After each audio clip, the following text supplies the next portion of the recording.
and I heard something going.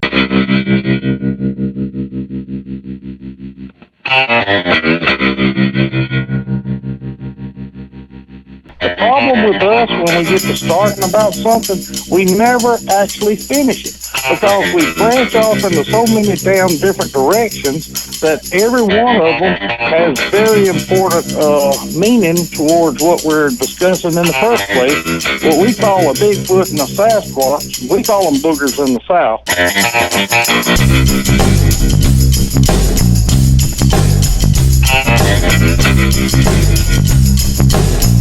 I said, what in the hell is that?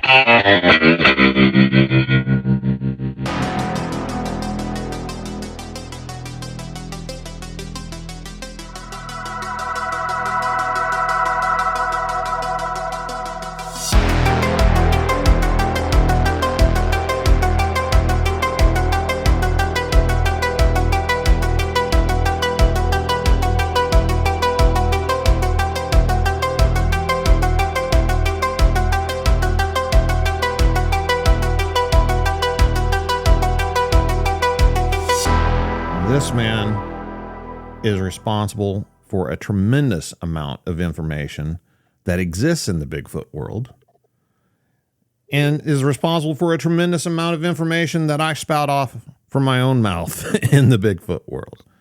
I've been thinking all day about how to introduce you, and the best way I know how to do it is my friend, my brother Bear. How are you, man? Man, I'm speechless after that introduction. I just said this is the only asshole I know. Who the hell is he talking about? How you doing, Matt? Doing okay. Man, it's been a while. Well, that was intentional. Me and you've talked periodically over the years, but a lot of things has happened in the last 4 years, and it ain't the election. It ain't the election. Can't blame this one on government politics. Maybe some other politics. But, back in 1999, I took a chance and called a guy I met through an obscure radio program we used to get on together and talk about boogers. Well, a lot of people don't know what a booger is. That's a southern Bigfoot. Yeah. But yeah. And if you don't understand that, just the word booger is not something up your nose. I mean, I'm pretty sure that throughout your family history, somebody within your background has made mention, don't go outside late at night because a booger will get you. But if you hadn't had the opportunity of living in the country, you'd never hear that phrase mentioned. My great grandma laughed and poked fun at me. You know this about me going around chasing after Bigfoot with all these crazy friends of mine. And then as soon as she realized that Bigfoot was the booger man, a booger, she was all on board. Well, yeah, those things are real. Those are the old hairy men that live up in the mountains. Yeah, it's just like, you're not talking about nothing I don't know nothing about unless you are talking about something you don't know nothing about. Yeah, that unintentionally has occurred several times for a lot of people throughout their lives. They just never pursued the boogeyman. And I think a lot of it's because they never actually seen the boogeyman. But deal about the boogerman, sometimes you don't go looking for him. He comes looking for you. And a lot of people that listen to this program, they've run into things that they're not familiar with, and they wouldn't be listening to this program if they hadn't seen something that they have no clue about. Now, as recent as man, that sounds like an oxymoron. The early 2000s, whenever you and I started associating with one another on a regular basis, we ended up at a conference down in Texas. Back at that point in time, Bigfoot didn't even exist in the South. Nope. No, we It were was all in Oregon. Yeah, we were told that there's something called a ponged ape that lived down here that was being mistaken for Bigfoot, but Bigfoot didn't actually exist down here. Yeah, you kept me from going to jail at that mention because I'm sure a lot of people don't have a clue what we're talking about. But one of the speakers at that conference, had just written a book. Well, and sure. Of course, he was down there. Yeah, he was down there promoting his book. And, in the book, and, I'm not going to mention no names. I'll let everybody do the homework. But if anybody's ever on this book, he categorized all these different hairy apes all across the United States. And each region had its own name for this particular creature. Only a lot of locations have many different names for this different creature, and it can make it very confusing. And I think you know what I'm talking about there, man. Yeah. I mean, don't you think, though, that people are just really trying to cash in on their own brand for Bigfoot whenever it comes to that sort of thing? Oh, there's no doubt about that. You can see that actually happening today. You've got people who are in educational fields who can further this a lot further than it's actually being furthered. But a lot of people are actually happy because, it's not even being scratched at. Right. And it makes me wonder at the times, you bringing up new scientists, people who are following you in your profession, and that's good and all great, but I don't see that many new names. I just see the same names over and over again. It's kind of like you got an opportunity to take this a lot farther than you're actually taking it. But then everybody gonna say I'm ungrateful that, these people that are currently putting their names out there and on the line, they're doing great work. But all I see is them promoting books that they self-write. I don't see nothing about the universities they work for being even mentioned other than, a PhD. But, maybe that's me being wrong. I don't think so. You got the opportunity to, be screaming from the top of the world. Yeah. I mean, so whenever you and I met, you hadn't necessarily been part of the, internet Bigfoot community that long. The internet Bigfoot community hadn't been around that long whenever we got started, but you had been involved in Bigfoot for a really long time. Not trying to make you feel old or anything, but you're pretty ancient. And, but you went out on a limb and you reached out a hand to me, a young guy who was just new to the field and didn't really know anything, extremely green at the time, but you weren't doing any gatekeeping. And I just kind of think that a lot of people are in the position to be opening doors and reaching out their hands to this younger generation and these new people and bringing them in and getting them interested and showing them the truth about the matter. And I just don't really see it happening. Yep. And I agree with you 100%. And it's a golden opportunity that's being missed because everybody's exploiting it.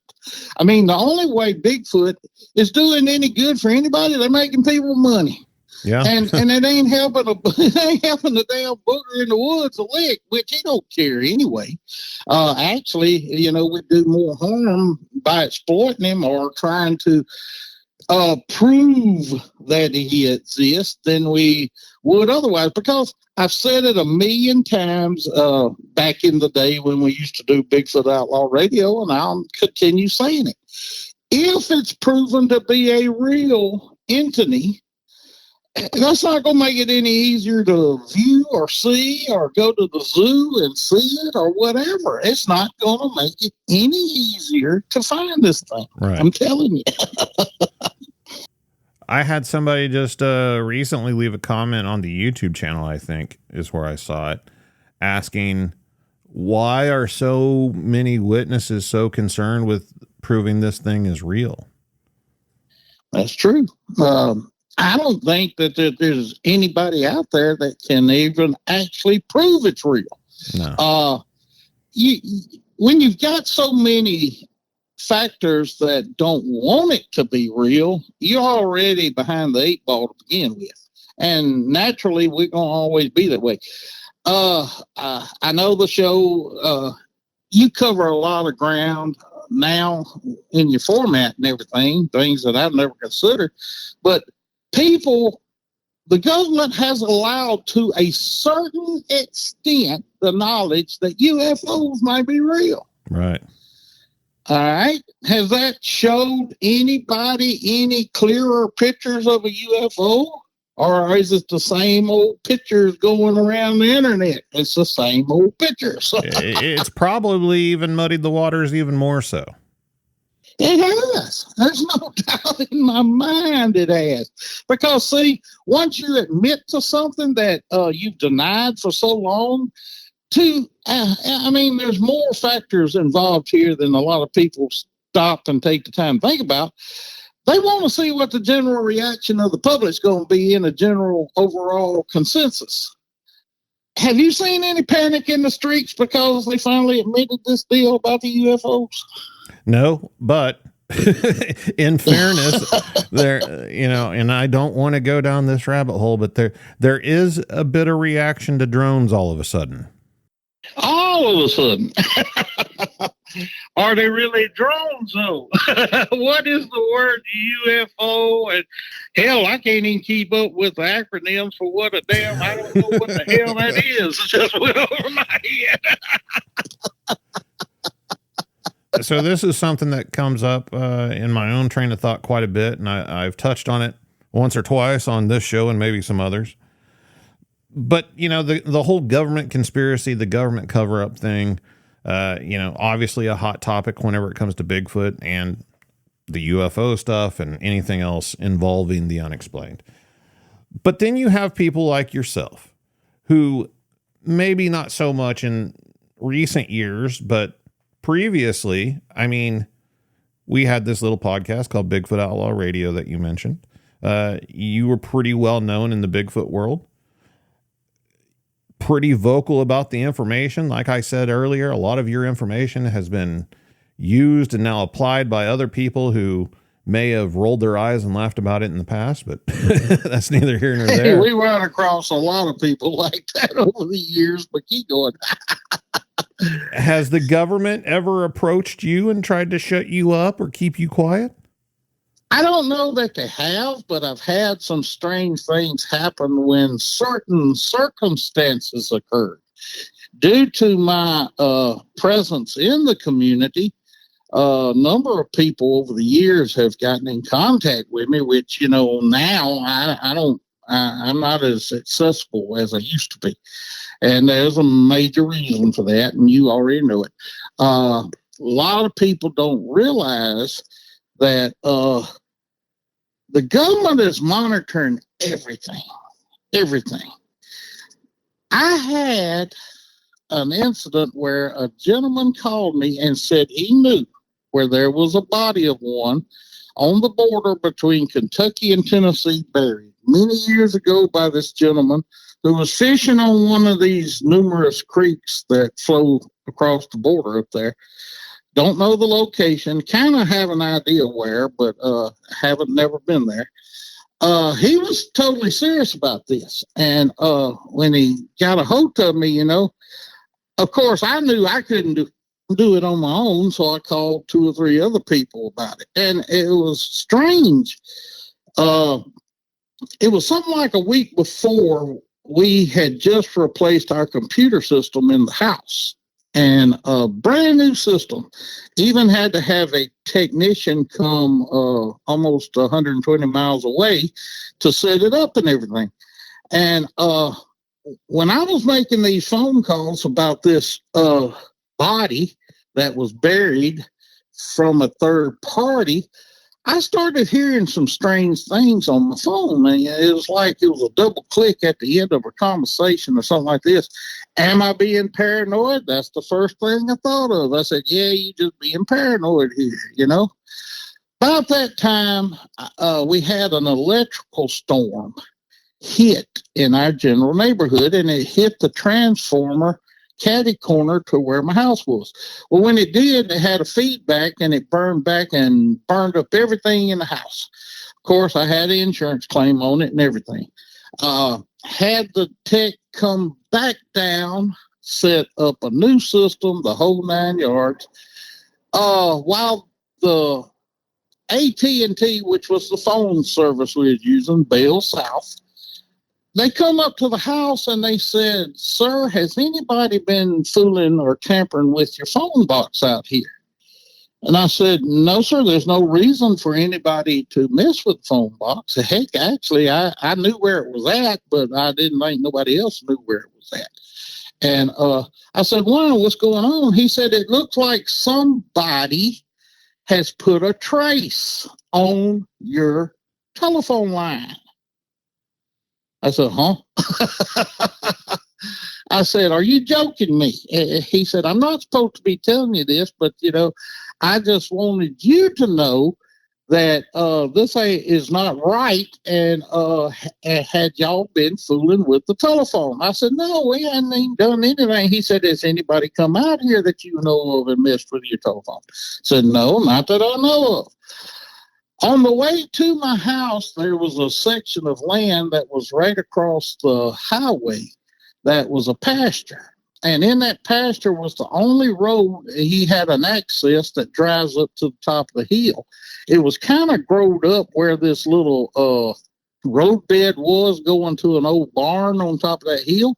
But that's when I started thinking about some things. And there'd been a strange pickup truck parked out there on that little road for the last 2 or 3 weeks. And I never said anything to my wife about it at the time. But, when he said what he did about the dirt, somebody was tampering with my telephone line, and I'm clueless in regard which direction to look, I started thinking about anything strange and untoward in the neighborhood, and that popped in mind. It wasn't until the week after that they didn't park down at the end of the road anymore. But I kind of got scared about that deal because I can hang with anything I can look at and see with my own eyes. But if I don't know who's looking at me over my shoulder or from my back, that kind of bugs the hell out of me. So I backed off big time from that deal. Now, whatever come of that body buried, it must still be in the ground, and that's all I know about that one because I never followed up on it or nothing else. I talked to the gentleman one other time, told him what I suspected was going on, and that I did not want no part of it. And actually, that's about the time the damn double clicks on the phone quit. One other incident occurred, same thing with that computer and the tech coming from Memphis. We got to talking one night on our, it used to be Pal Talk. A lot of people don't know what I'm talking about because it's not even in existence anymore. But we could get together and communicate with each other. It's kind of like a Zoom talk now, only did not have the camera capability at that point in time. That's how we all got to know each other. And from all over the country, which has been the only major benefit out of this whole deal, is strangers getting to meet together and compare ideas and thoughts and notions on how to screw this situation up than it really actually is. But that last incident, I can't remember what it was about, but the computer quit working. Well, I called the computer people, blah, blah, blah. Then they said, you got to have tech come down and look at it. I can't remember what I was talking about. I think we was even actually talking about the government. That may have been the case because we would periodically have our little say about the government on this deal. And anyhow, this guy drives all the way from friggin' Memphis, comes into the house, moves this, it feels like 500-pound console to move the computer around so he can get to the back of it. And you know what was wrong with the sucker? It was unplugged. Unplugged. It wasn't unplugged at the power source. It was unplugged at the computer. You know, that ain't easy to plug in and unplug one of those plugs. No. Somebody physically, and I asked him about it. I said, how'd that happen? Could a mouse have done it? Crawled on the, say, you know, I ain't saying I got mice in the house, but I'm trying to think of a reason. We didn't have a cat. We didn't have a dog. Not in that bedroom for sure. And we keep the door shut on that bedroom all the time. That's where we kept the main console, everything. He said, somebody's unplugged it physically. That's the only way you can do this. And I looked at my wife, and I knew, you know, that was a little bit. You know, I'm not married. We're not married no more, but I bet she wasn't 110 pounds soaking wet. And there was no way she picked up that console and moved it, which, you know, when I looked at her, she said, don't even look at me. There's no way I could move that thing. And I said, well, I didn't move it. And that's when the hair stood up, them short hairs stood up on the back of my neck again. And I said, okay. But you know, here in the last 5, 15, 20 years, they done embarrassed Bigfoot so much and made him such a damn joke on TV. I don't think nobody, they done took the threat of this being a national crisis smooth out of the government's hands, because Bigfoot's a joke now. Yeah. I think you would have to physically have a body in your possession for them to even worry about it. You know, I had a buddy. Remember when, what's his name, was trying to sell that body years ago? Yeah. Rick Dyer, ain't that his name? Yeah. Yeah. I had a connection in Atlanta. A lot of people don't forgot that body was supposedly found in Georgia. He works for the FBI. I don't know what he's doing now. You know who I'm talking about. Yeah. We've discussed this before. He called me up, and all he said was, I'm at a payphone. First thing I said to him was, where in the hell did you find a payphone? Of course, he laughed at me. He said, look, Bear, I ain't got long. I can't say much, but I'm going to speak. I said, go ahead. He said, there is no body. I said, what do you mean? He said, they've been looking every place that he's got a rental or a shed or a barn or everything. He said, there is no body. All of this is BS. I ain't going to tell you what BS means. I hope everybody figured that one out. But I got that from the source. And the day I got that news from the source, who did I call first? Me. Yep. How'd you know, Matt? I ain't saying for me. I'm just saying we got connections, guys. When you do this, you make connections. And those connections are still there. We just now know how to use them. And we don't let ignorance run us anymore.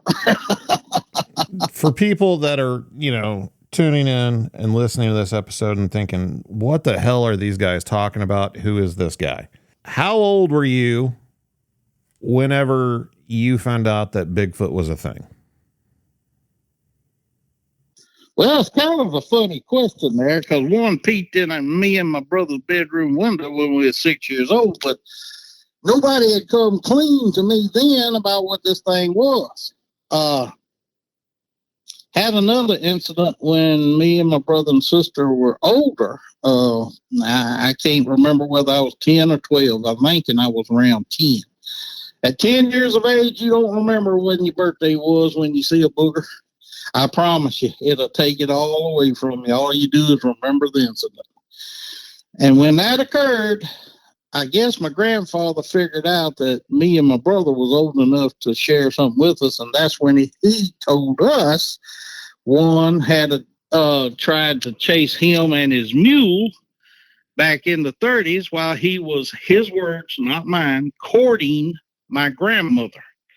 And that's when he told me and my brother how long he'd known of these things. But when he gave us this little conversation, he also told us, don't tell nobody. They will ridicule you. He didn't use ridicule. We was kids. They'll make fun of you. They will laugh at you. They will call you names, blah, blah, blah. But why, Papa? Why? He said, just don't do it. I found out the hard way in school. I'm not going through all that again over there. It's, you know, the episode on one of these shows I used to do. But I messed up and made mention of it because I thought I was impressing the teacher in the school. And heck, I didn't even get the story out of my mouth good enough for I was the laughing stock of the second grade. But luckily, my mom remarried and we moved a year later, so that reputation left. All them kids, such a good damn thing, they forgot me. If I run into any of those kids today and they'd walk up to me and start laughing, I don't know what I'd do. Probably run. I ain't the grizzly bear I used to be. I done got old. So then we're going to fast forward a little bit. You were out hunting and had an incident. These stories have been told people 1,000 times. I'm not going to make Bear go through all of that again. But the story of the Bigfoot whenever you were hunting, it had a lot of information there to unpack. It do. Oh, it's amazing because, these people, and I'm going to say this too, man, they all into Bigfoot. I know he's real. I've seen him, blah, blah, blah, so forth, so on. Then when it gets too hot in the kitchen, they disappear. But you can't forget about this thing if you really seen him. I'm being honest here. How can you unsee something that don't exist? But then when you see him, and then you see him again, then you see him again, and then you see him again, and you see him in a way you ain't never seen him before. You go through it, it's just like a mini movie that plays in your mind. There was this, what they call a cane thicket, like sugar cane, but don't think that organized. This is wild cane. Evidently, sometime in the past, somebody on this old creek bank where I was hunting had an old cabin there, and they transported in some cane. And when you plant that stuff, especially in the temperate South, it multiplies. Man, what are you talking about? Anyhow, there's this huge cane thicket along the edge of this creek bank. Of course, the cabin's not there no more, but the cane's still there. It's proliferated. It ain't going nuts. And, I'd been there all morning, and I kind of got bored, so I climbed down from the stand, and I had seen a big buck was crawling into this soybean field that I was hunting on the border of. And deer trail run right by this sugar cane or this cane thicket. And I was just going to walk around the cane thicket because in amongst that thicket, there's this blackjack oak tree on the bank of this creek. And it was a huge tree. It'd been there forever. And a big, had big old limbs on it. And I was envisioning all the time I was sitting in my stand, why don't I just put a tree stand in that big tree in the middle of that cane thicket? A deer will never look over that way because of how thick the cane is. So I got down that tree and I went over there to that cane thicket and I got to looking at it and walked around the corner of it, and just prior to getting to the creek bank, there was an opening in there. It wasn't much of an opening. It was about 6 foot high, tall, maybe. But that was because whatever made the opening had done trumped down all the cane going into it.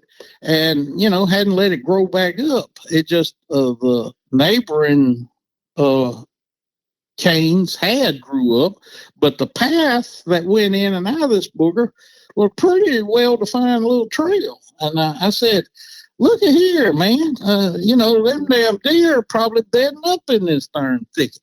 I decided then and there I was going to go in there and see if I could go through that thicket to get to that big old oak tree in the middle of it. I started getting in there, stooped over, but then it started getting narrower. And I bet I went in it maybe 6 or 7 yards. I deal in yards, not feet, because I used to play football.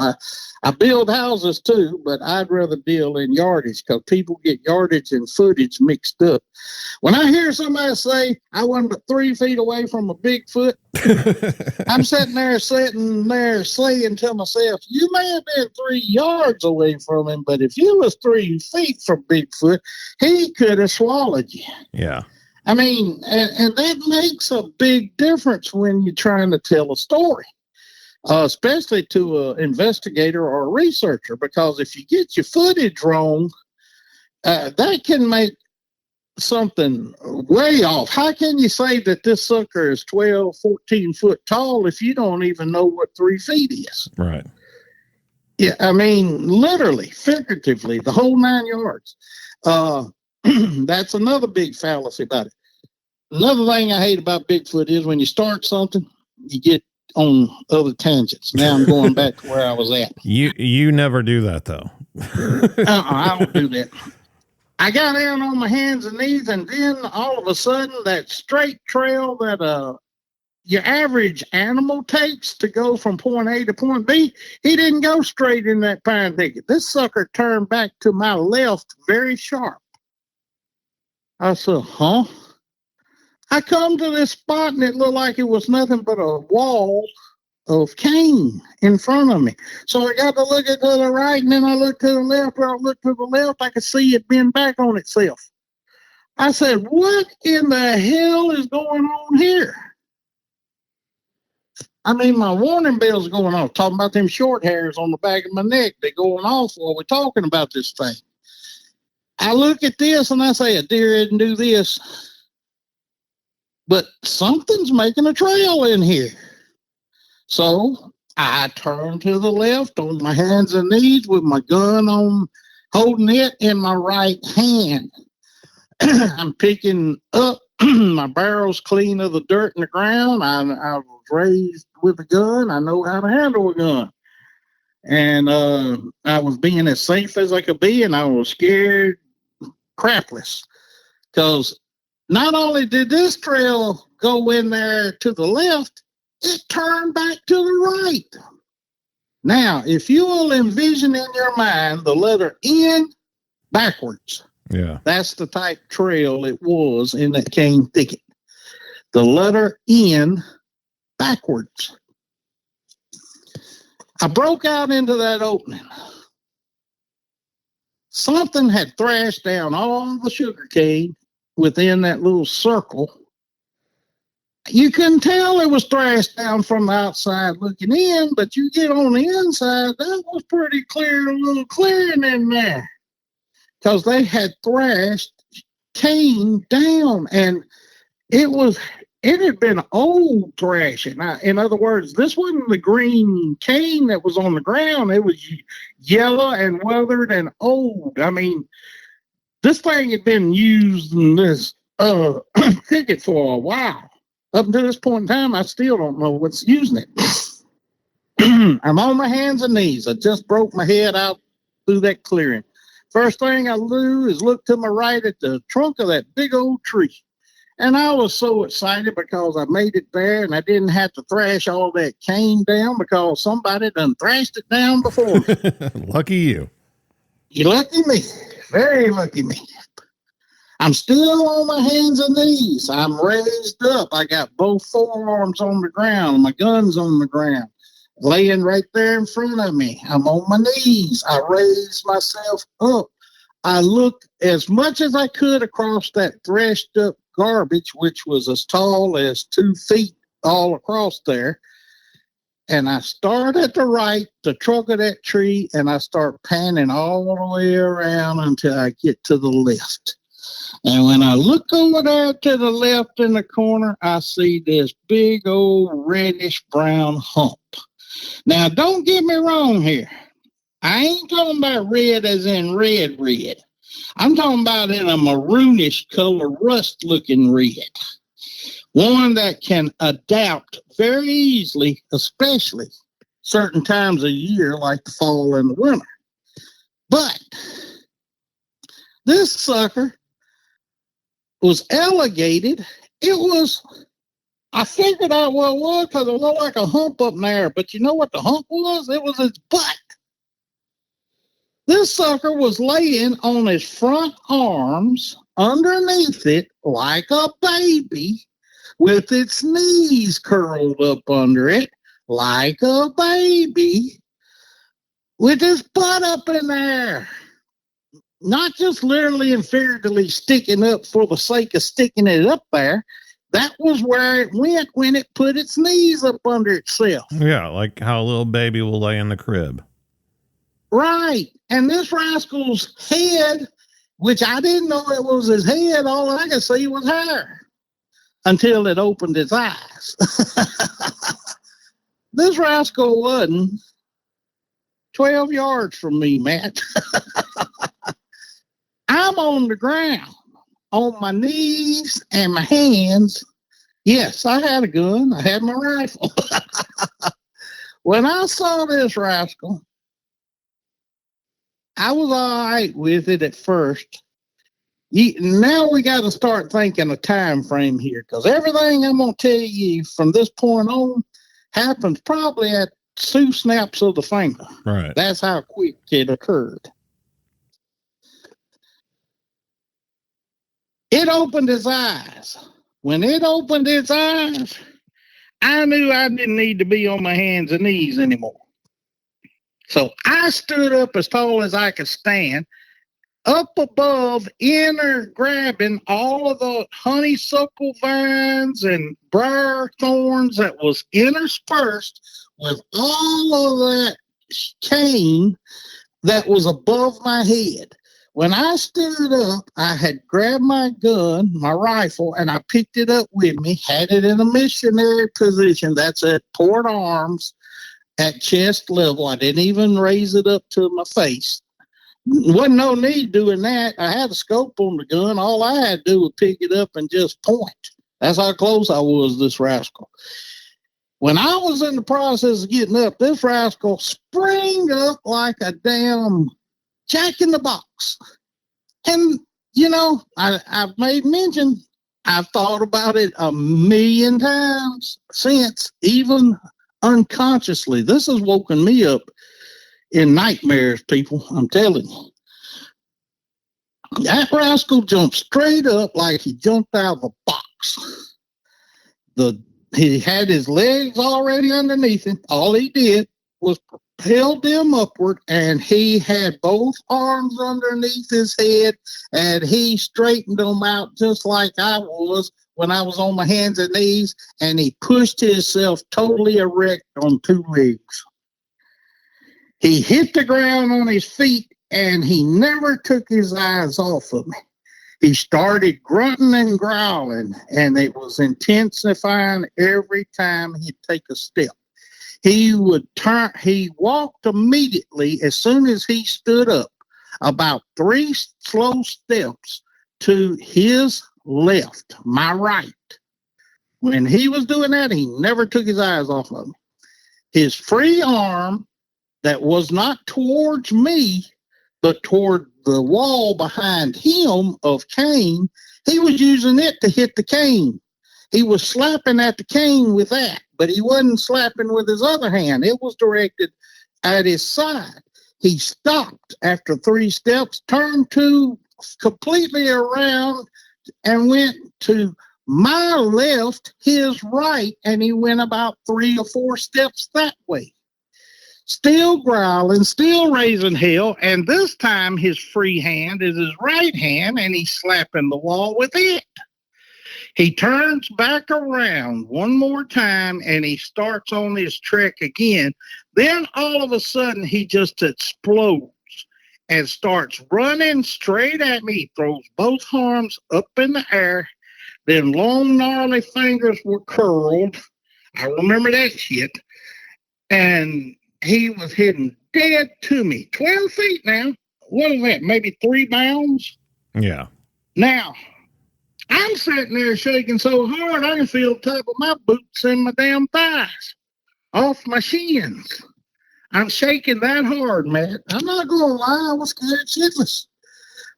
I had knocked the safety off my gun. I brought it up. I had my finger on the trigger. When was I going to pull that trigger, though? Because I hadn't pulled it yet.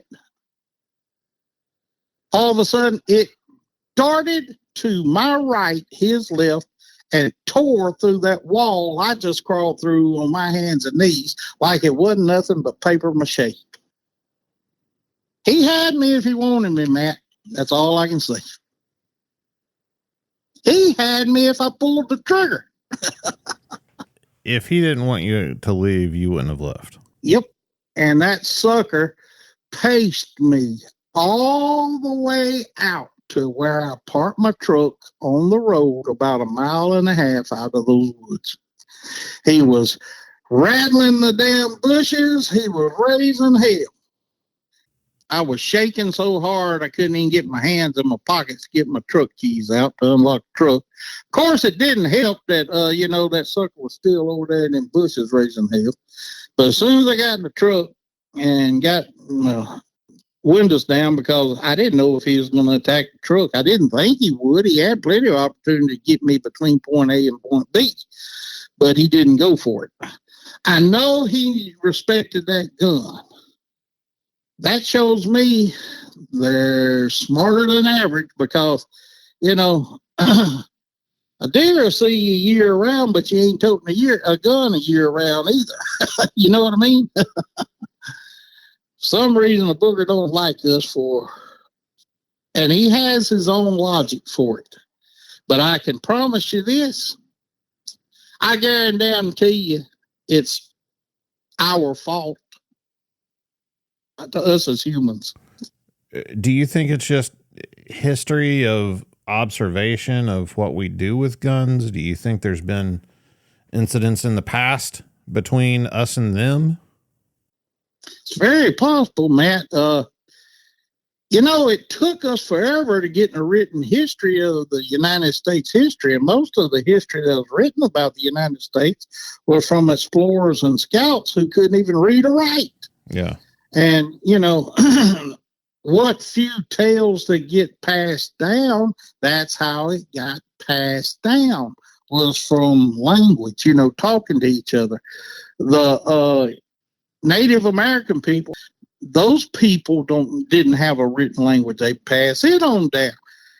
Who knows more possibly about this thing than anybody existing in the continental United States or North American continent right now, including Canada or even Mexico? It's the people who've lived there their whole life. Yeah.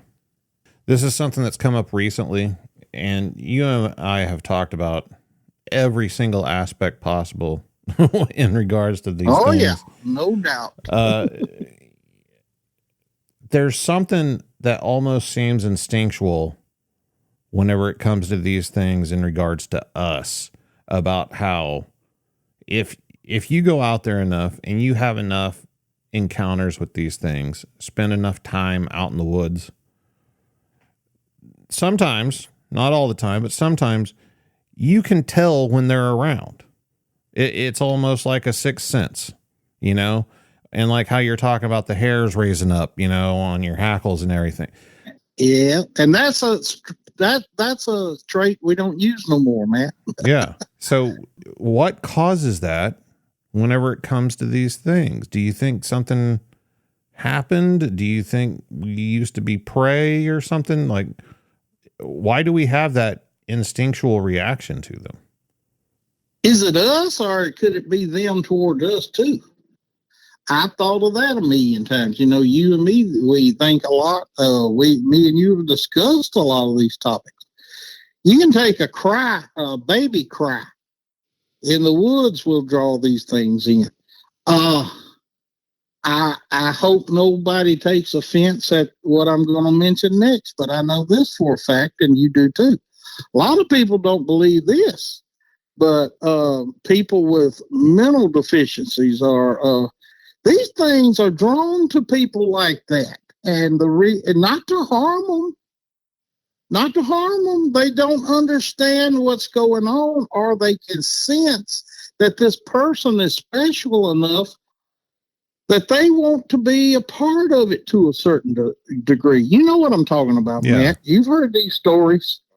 It's almost like not only can they determine if somebody's a threat or not, but it goes way beyond if somebody's holding a firearm. Right. It does. And whenever you seem like you pose less of a threat, the least threatening you are, the more interest they seem to have in you. It was kind of a joke, but it was also the truth. You know, there's a reason women are so successful in Bigfoot research. Ain't no doubt. And it's natural. They are far more interested in women than they are men. Very much so. Dallas Gilbert. Everybody out there is going to wonder who in the hell we talking about. I talk to Dallas out of Ohio all the time. Lane Dallas used to say, he said, they love women. So what is it about women, Dallas? He said, because they smell so good. And that's all he had to say. I mean, that was one of the things that always got me. Yeah. He said they love the perfume these women smell. And that's why, you know, when I was going in the woods regularly, even if I wore any cologne or any deodorant at all, you know, because if you want success, you don't do all that. You don't want success. You want them to know you.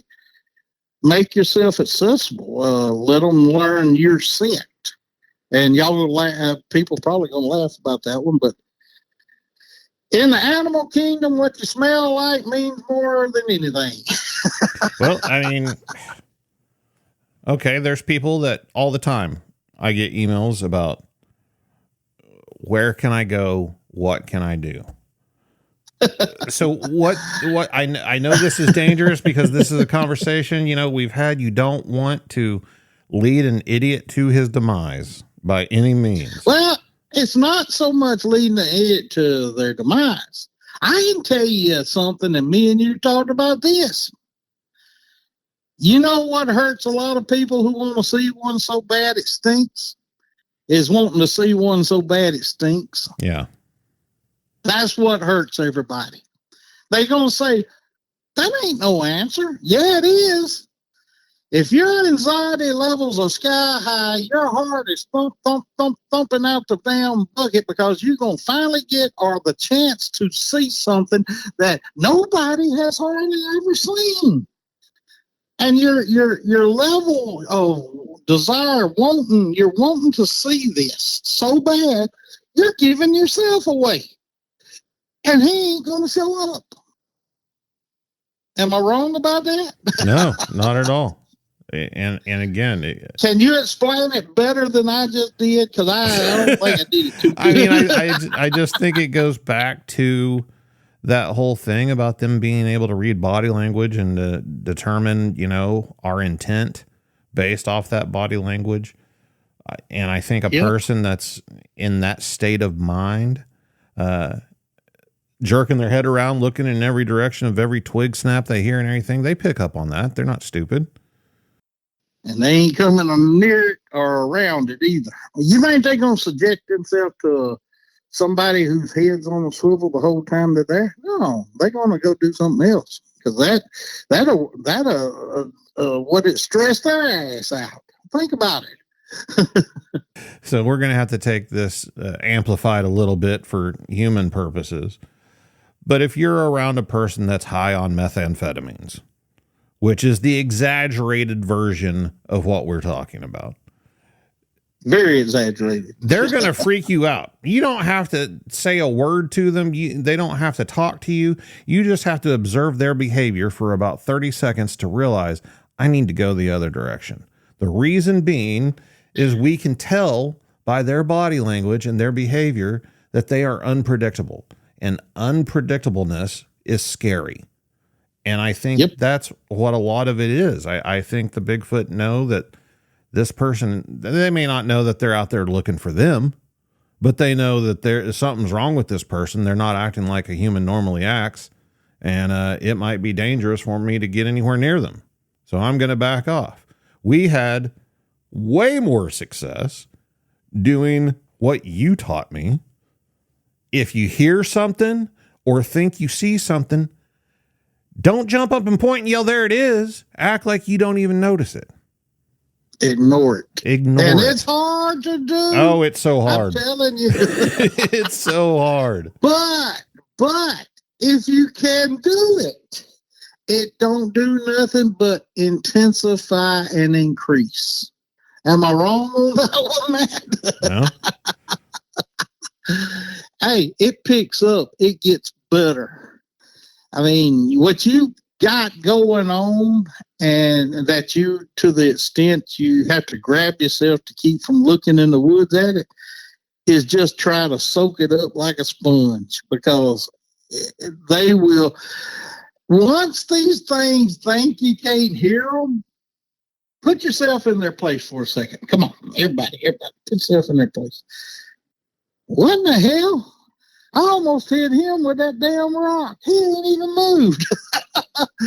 What's wrong with these people? Let's do something else stupid and see if we can't get them to jack up. It does amplify the situation to what we call fun. It could get dangerous, but I don't think so.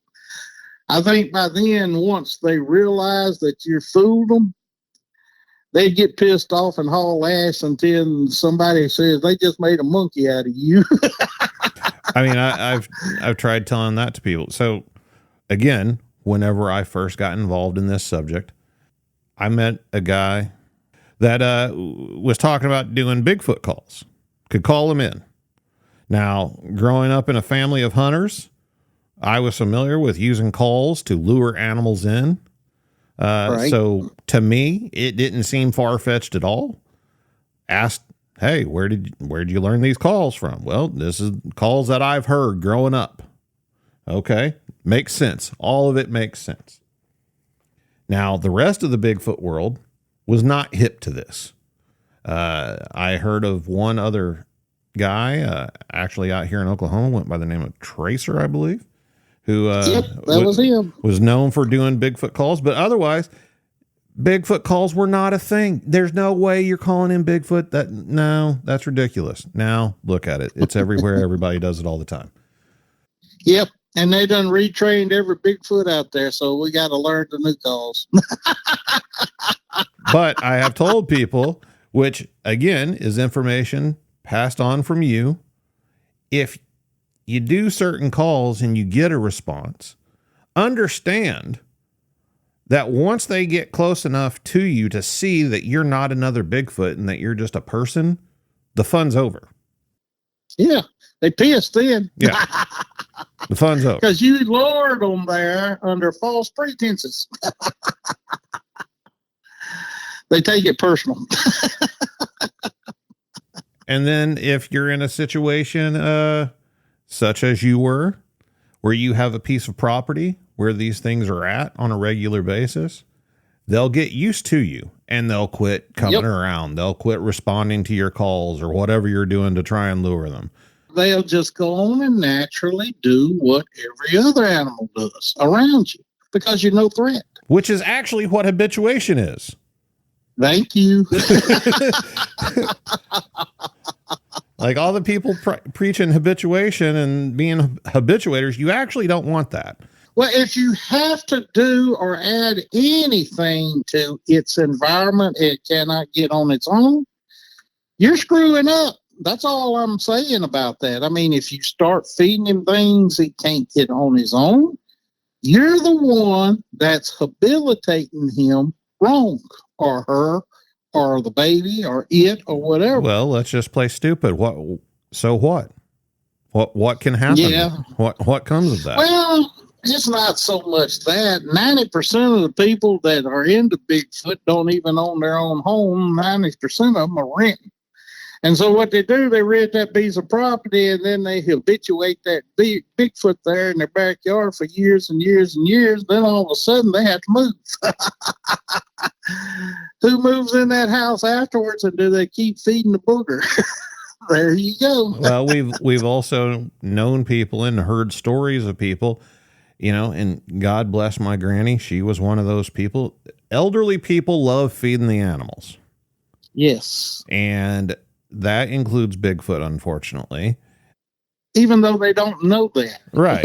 And another fact of life is elderly people pass away, or sometimes they go to the hospital, or sometimes they get put in a nursing home. And whenever that happens, the Bigfoot don't know it. Nope. Nobody told them.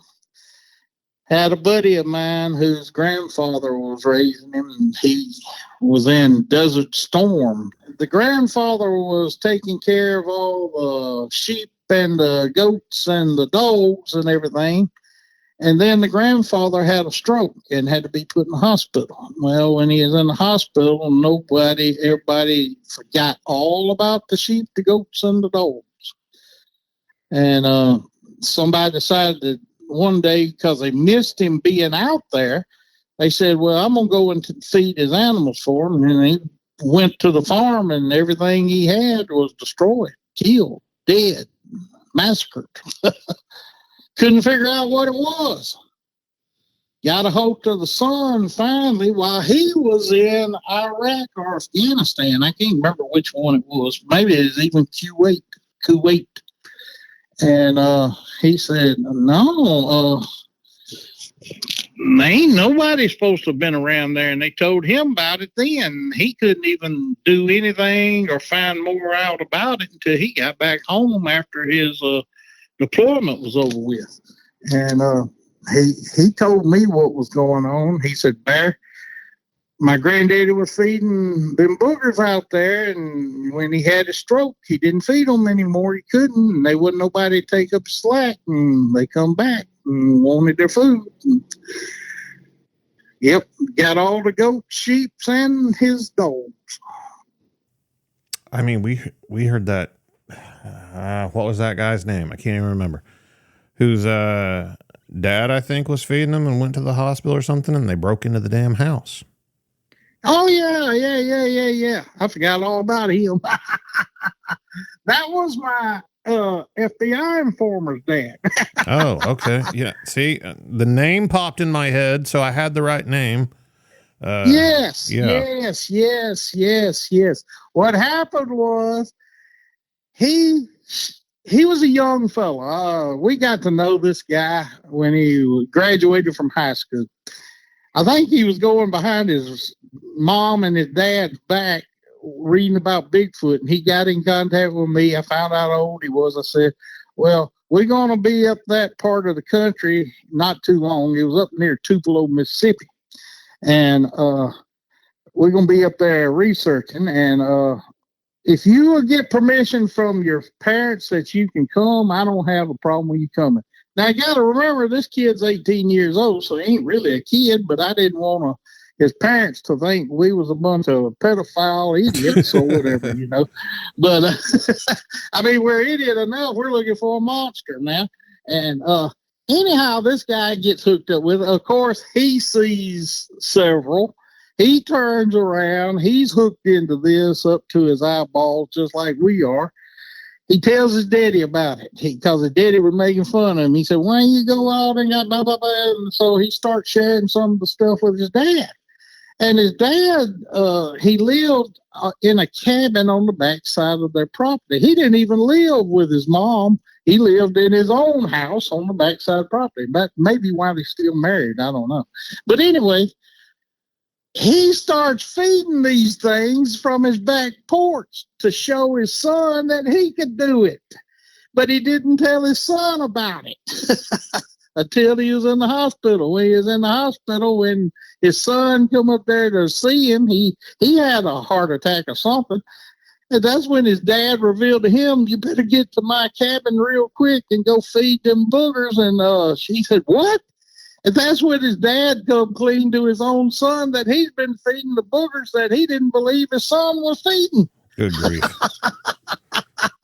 Now, that shows you, at least they converted him. But the booger done already broke in the house. And my buddy had a picture that Bill Asmussen had drew of one on all fours that I described to Bill. Well, Bill had drew that picture and sent me a copy of it. So I had made a copy of that picture and sent it to my buddy. Well, somehow or another, My buddy didn't even miss the picture, but his dad had got it from the main house and had it on his TV in his living room. The booger, when he broke in his house, took the picture and moved it to the kitchen table. Evidently, the booger liked the picture of that Bill drew of him. Yeah. Oh, this is a true story, everybody. I'm just telling it. We just relaying it. Wouldn't believe it if we didn't live it. See, I sat there and then forgot about that incident.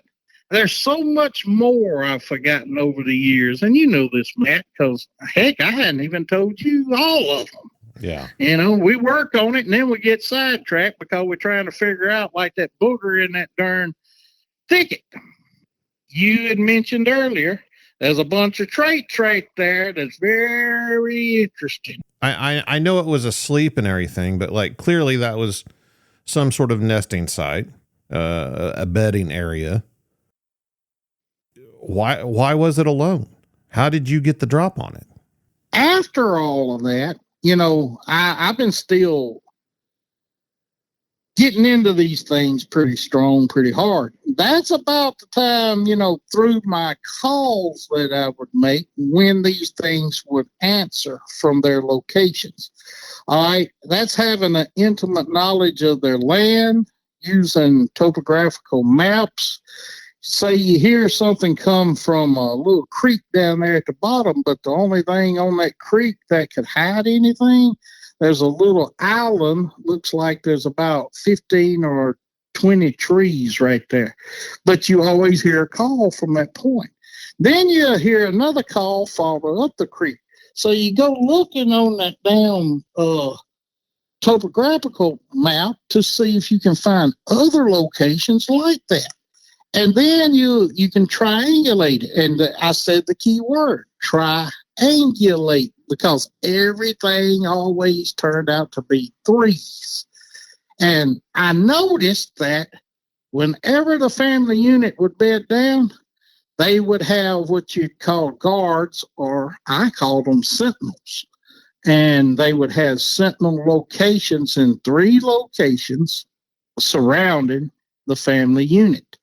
They were like security guards.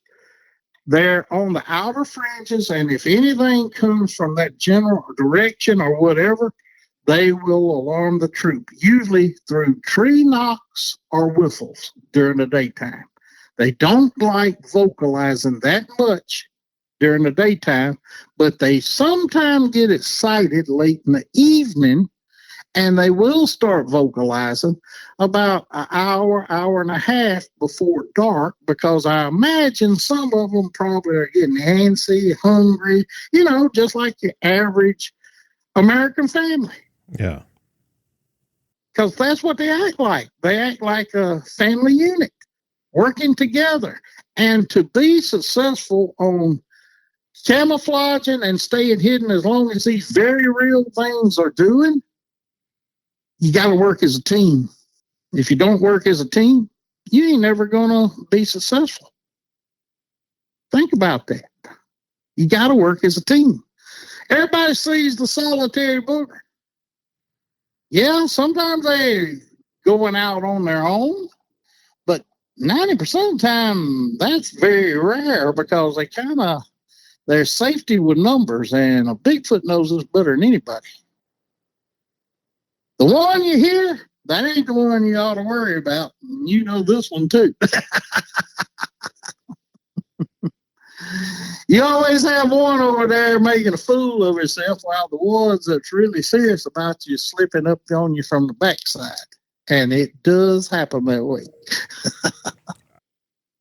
You were the first person that I heard mention, you know, sentinels, and talking about sentinel trees. And obviously that tree in this story sounds like a sentinel tree.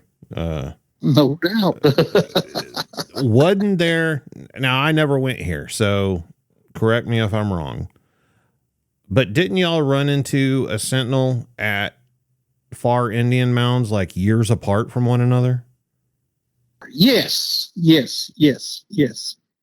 We did.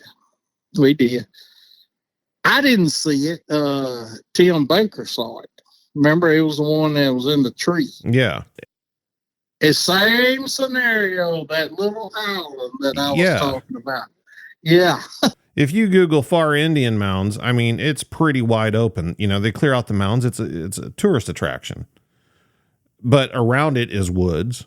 And then there's like this little patch of woods. And apparently, like I said, I wasn't there, but apparently this sentinel was spotted at that same little patch of trees multiple years apart. Yep, very much so. Which, and it has to go and show, I'm guessing, I can't question or a booger to find out the answer. Right. I'm guessing, they have to have what you call a hierarchy. And I'm thinking a lot of these that are on sentinel duty are probably the ones that do not have females and they're older and need more responsibility to learn the functions of the troop to pass on down to further generations. I think every male in the troop gets to stand sentinel duty. I mean, it makes sense that a lot of the ones that we may have encountered back in the day were sentinels. Yeah, no doubt.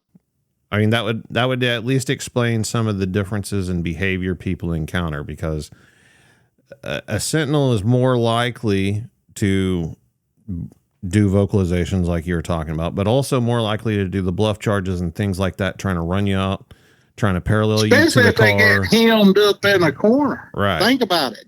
What's that old saying? Don't never hem up a wildcat in his corner. Yeah. What the hell did I do in that thicket? But I didn't know that. Right. He didn't know that I didn't know that. That's why it's hilarious right now. It's not hilarious when that sucker's charging at me in that deep sleep I get into, and then I wake up. You had incidents that occurred whenever you were younger at your grandfather's property, but they were entirely different in nature compared to this event. Well, back then, see, I was 6 years old, and then from age of 8 till 16, I was on the farm. So it was watching me and my brother and my sister and the whole family and the whole outfit all this time. So we was accepted as being part of it. When I was in that thicket, I was in another part of the county hunting on an entirely different section of land. You remember this. I told this to you too. This was the first time I ever actually seen a booger that was not on my granddaddy's property. Yeah. So that was earth-shattering news to me, because I'm sitting here looking at two boogers completely in two different sections of Montgomery County, and I'm sitting here saying, this ain't the same damn booger. Are you with me? Yeah. Did it seem like a stranger to you? Very much so. He wasn't familiar to me, and I damn sure wasn't familiar to him. Yeah. And like I've said, and I'll say it again, I mean, there's no sense in sitting there lying about it. I mean, everybody else who wants to be a man, they're going to say, oh, I stood up to it. No, I was shaking. I'm telling you. I did have a gun. I did have my safety knocked on. In other words, I could have pulled the trigger, and I have an automatic. In other words, it would have shot as many times as I pulled the trigger. But even with the 3 bounds he made toward me before he veered off to the right, and he had both arms stretched out, and I was looking at them damn gnarly fingers, and then that's where I noticed that these sons of guns have canines, and they're sharp and they're pretty big. They're not tusk, but they're canines. That's for ripping meat. They ain't block teeth, not all of them. Some of them pointed. I'm telling you, I got a close up. Too close for me to even think about. That's why I laugh about it when I try to talk about it. When I think about it in my private moments, and then again, in my dreams, that thing gets me, man. I'm telling you. one of these days, and I laughed at you about this, one of these days I'm going to have that dream and I'm not going to wake up. That booger's going to get me. That's all I can say. Well, excluding that incident, that encounter, has there been any other encounters where you felt like it was a dangerous situation where you were actually concerned? Boykin Springs, Texas. Only reason because we had so many people involved and I could not get everybody on the same page. That's when I realized then and there, because I think I even told you then, I said, I don't think I'll ever do another thing as big as Boykin Springs got.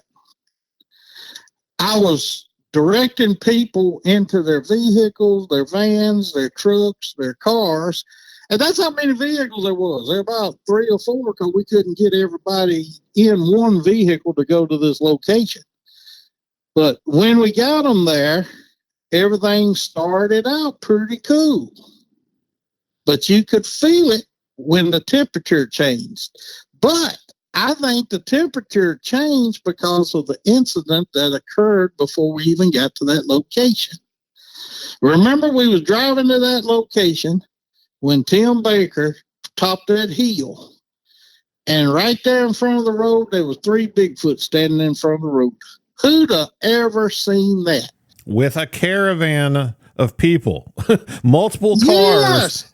On this road. How many people? Yeah, let's go through this thing real quick. How many people's ever been Bigfooting and they're in a vehicle going down a road in the middle of nowhere in the dark, no lights, and they say, boy, it'll be really wild if we come around this curve or top this hill and there'll be one standing in the road? It wasn't one. There was 3. And they done it while we was all there. When we saw him, Tim hit his gas. When he did, he sped up and he separated them. The big one, the biggest one, and he was huge. He was in the lead. He went to the left side of the road. The 2 others that was behind it went to my side because I was on the passenger side. I had a spotlight in my hand, believe it or not. Of course, when he got up there where they was trying to cross the road, I'd hit the spotlight on the 2 that took off on my side of the truck. Well, in the back seat, there was another gentleman named Sam Armstrong, and he had a spotlight. So it was me and Sam had 2 spotlights on this one Bigfoot. And the 3rd Bigfoot, the one with it, just peeled off and run straight into the woods. But this one I'm talking about, he didn't want to go. He was running parallel with us down this dirt road we was on. Every time what he was trying to do was get ahead of us so he could cross the road where the big one was. But we was herding him off of it. I mean, we was heading him out. Every time he'd try to cross, Tim would speed up and get even with him. And with me and Sam having that spotlight on him, that damn booger couldn't hide for nothing. And he was getting madder and madder and madder. And because we was stopping him from coming across the road. And the reason we was doing this because we wanted people in the 2 vehicles behind us to see what we was doing. That's why me and Sam had the spotlight going. So several people saw the Bigfoot that night right there in the spotlight. Anyway, the booger got mad. There was this big old log laying down on the ground. He run right up behind it and ducked behind the log. When he ducked behind the log, he raised his head up. When he did, Sam caught him in the spotlight.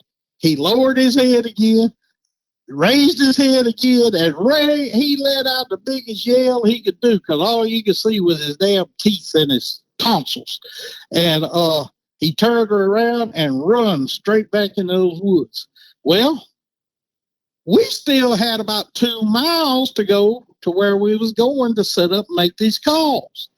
I think what happened, Matt, the one we pissed off and herded and wouldn't let cross the road, and possibly the big one that did cross the road, they had an attitude, and they was coming to see where we ended up at. And we had called the other Bigfoot down there in that bottom next to the Natchez River in Texas. And the ones that charged the truck, when I was jumping in the truck at the end of this deal, I think them were the two we herded off and pissed off earlier. Makes better sense thinking of it that way. Yeah. I was just so pissed off because I wasn't on that trip. We was hoping you would have made it, because that turned out to be a hell of a trip. Now we went back like a month later, I think. Yeah. And that was my first trip down there. And we got down there. That was the first time that I met you all in person. Yep. That was when I drove into a septic tank. Yeah. I wasn't going to mention that part, but, hey, I don't care. That's another part of the adventure. But we went down there, and, so we're headed into the area for the first time on this trip since that incident took place. And I was riding in the truck with Tim, and he said, okay, we're getting close to where we saw them, and they crossed the road on us. And we get up there, and we pulled over, and we got out, and you could see a trackway going across the road and kind of into the woods, because that forest, it's the Angelina National Forest, and it doesn't have a lot of undergrowth. It was just a pine thicket, basically. And you could see these tracks, but it looked like somebody had hauled in dirt from another location and filled the tracks with dirt. They did. I mean, I don't know how perfect they was on doing that. They were perfect. The tracks, it looked like the road itself was kind of like a red clay, because I'm from Oklahoma and we got that red clay dirt everywhere. So the dirt down there had a little bit of that reddish tint to it, but then the dirt filled with inside the tracks was a completely different color. It was hauled in from another location, and it was the shape of the foot and everything, and kind of mounded up and patted down with a shovel a little bit. And it didn't even look like any cars had driven over it or anything. All they was waiting on, brother, was a rain, because they didn't have a water truck to blend it in. That was it. That's crazy. They didn't even have a rake. I mean, they should have raked it, but they didn't. Yes, it was crazy, because them tracks were perfect. I mean, I don't have any other explanation for it. I mean, I'm at a complete loss. They brought the dirt. It was brown dirt they put on red clay. Yeah. And see, 2 weeks before, them were tracks, and we knew they was good Bigfoot tracks. I don't think none of us had any plaster in Paris. No. We never cast a track. I helped cast 2 my whole lifetime. One was a 22-inch track for my sister Vicky, and the other one I was helping out Kelly at Witch Dance when she saw her first Bigfoot, and we went over there to where she seen it, and I bet damn there was the track. And so we went to Walmart and got some plaster of Paris, and we helped her cast her track. Out of all the places that you've been, what's the hottest location for Bigfoot? 2 of them, but both of them they've made changes since then. Ain't One that less something? than the other. Yeah, isn't that weird, huh? Thackerville, Brown Springs is one, but I heard they got a dang trailer park up there now, right in the middle of it. I guess it's trailer park, RV park, ain't it? Yeah, they've done a bunch of modernizations to it to make it more camper friendly. But I'm going to tell you, I love going to Brown Springs. I've been there 4 times, and every time I've been there, it's been interesting every dang time. The other one is Land Between the Lakes in Tennessee. And it's okay to go to Land Between the Lakes, but now so many people, due to our success at Land Between the Lakes, I'm not going to fully take the credit for that, because a lot of other Bigfoot groups, they all hitting land between the lakes now. So It's almost as bad as Salt Fork up there in Ohio. You don't know if you're hearing a Bigfoot or you're hearing another researcher. Right. I mean, LBL, has become dogman territory. That's what they want to claim. I mean, I guess Brown Springs has too. Dogman has kind of taken the forefront in both of those locations. I don't understand that one. I ain't figured that one out yet. I really hadn't. I think a lot of it's misidentification on a lot of people's part, but if you can't identify what ain't real, how in the hell you going to identify anything with it? So if it's got a long snout, it's got to be a werewolf. I just don't know how in the hell you got a chance at proving all these different categories. You got to prove one to prove there's more. Yeah, got to pick a lane. How did you hear about LBL? LBL? You wouldn't believe this one. It just so much wasn't because of the werewolf as it was about the story of the werewolf. And I said to Vicky, I think it was, Vicky's the one who told me about LBL. And she said, we really need to go up there, Bear. I said, why? And she said, I know it. I said, ain't got nothing but that old werewolf thing up there. We went there, maybe the first time looking for a werewolf, but guess what? We found Bigfoot there, especially in the south end. And I mean that. Tennessee South line. Then we even went up north to the north end. But we went to the northeast side, and there's Bigfoot over there. Now, the northwest side, I'm not so sure about, but that's where the dog man or man dog's supposed to be at over there. And, a lot of people are claiming now, they segregate them. I mean, they segregate into two categories. And heck, I think they're just making it more complicated than it already was to begin with. I just stick with boogers. And I reckon I'll go out sticking with boogers. I mean, I think that has plays a huge factor in all of this. Is a lot of it gets complicated by the people involved and not necessarily what's actually happening. I think so. I got one more question for you before we cut out. It's something that I talk about quite a bit on this show. I never experienced it myself. I'm not asking you to make any connections. Orbs. Have you ever seen a glowing ball of light out in the woods? Honestly, no. Nope. I ain't saying, I've been in locations where, I've heard people talk about them, and I haven't never seen an orb. Have I seen a Bigfoot? Yes. Have I seen more than one? Yes. When I seen them, did I see orbs before or after? No. And I'm just being honest. I'm not saying it's not involved with it. All I'm saying is, if it is not involved with the interaction that I've had between me and these things. And don't take that wrong. There ain't much interaction between a person and these things. If there is, and you recognize it for what it is, and that's a very important word, recognize it for what it is, not for what it's not. Don't let your imagination make it more than what it is. Know what you're talking about before you go claiming it's a booger. If you don't see it, what was we told all the time? If you didn't see it, it wasn't a booger. Yeah. Well, yeah.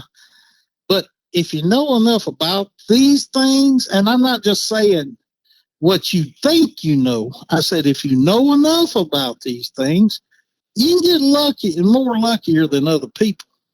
And that don't make you better than everybody else. Just means that you've learned enough to know to settle yourself down and try to treat this thing as a calm situation. As long as you can sit there and get rid of the fear, which that's hard to do, the anxiety, which I call anxiety stress, but it's good stress. Like, as Matt mentioned earlier, your head going in circles all the time looking for this thing. If you're doing all that you're sweating. If you're sweating, it's coming through pores of your skin. Coming through pores of skin, these things smell you, so it ain't coming around. Just be patient, and the word patience is hard in it and of itself. Look up the definition of it, because I promise you, just looking up the word patience, you better have some damn patience. Patience is nothing that comes easy. Everybody can say I got patience, but most of the time we ain't doing nothing but lying to ourselves. We know when you can calm yourself down. And here's the thing. These boogers know when you can calm yourself down too. Like if you show a fit, don't expect 30 minutes later for him to convert over, because it ain't going to happen. If he's smart, that son of a bitch done gone. And he ain't coming back today. He may come back tomorrow, but if you keep repeating that same behavior, hey, after a while, he ain't going to come around at all. He's going to say, don't go near there. You can't go near there. And I understand that. It's just that everybody else has got to try to understand that too. These things ain't seen for a reason, and it's because they don't want to be seen, and that's reason enough. Bear, the original Bigfoot Outlaw. It's been fun, man. It's been a blast. We got to do it again. I appreciate it, Matt. Always, brother. Always. I'm always here for you. Guys, I'm always here. Y'all have any questions, send it to Matt, and he'll get it to me. Yeah. But I really enjoyed it, and I want to wish everybody out there that's first-time listeners for me, or if they know me, I love all you guys. You know where I'm at. Hard to get a hold of, but I'm still here and I'm still kicking. If you've had your own Bigfoot encounter that you'd like to share on the show, send me an email at bigfootcrossroads@gmail.com. Check out the website, bigfootcrossroads.com. You can find links to social media, past episodes, merchandise, everything you need all in one place. And until next time, remember, there's something in the woods.